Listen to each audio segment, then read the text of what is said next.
loba bentuk kanikmatan mah kumaha diri urang nu narimakeunana. Tak ketika ayakna kabunga, ayakna kabetah, ayakna kangeuna, hasilna setiap pamaksudan menang nanaon ku urang dicita-citakeun.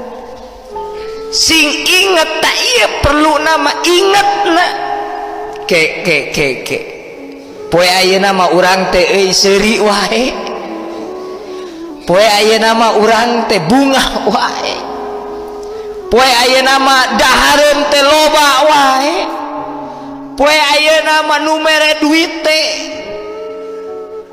juljol datang wae, poe ayeuna mah dagang teh beak wae.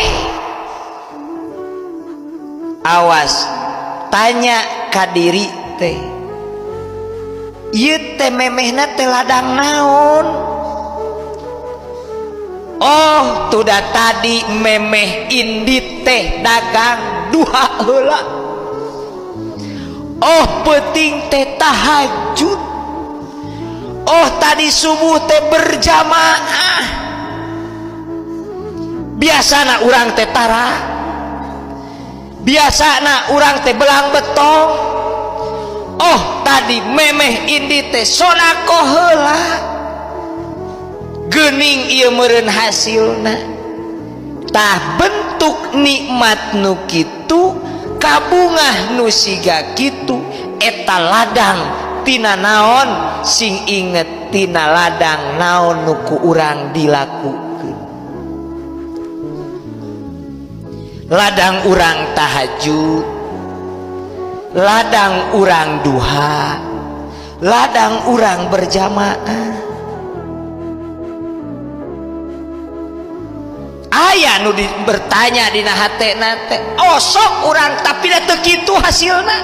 Ke eta aya bagianana ulah dicampur adukeun dina hate teh kade.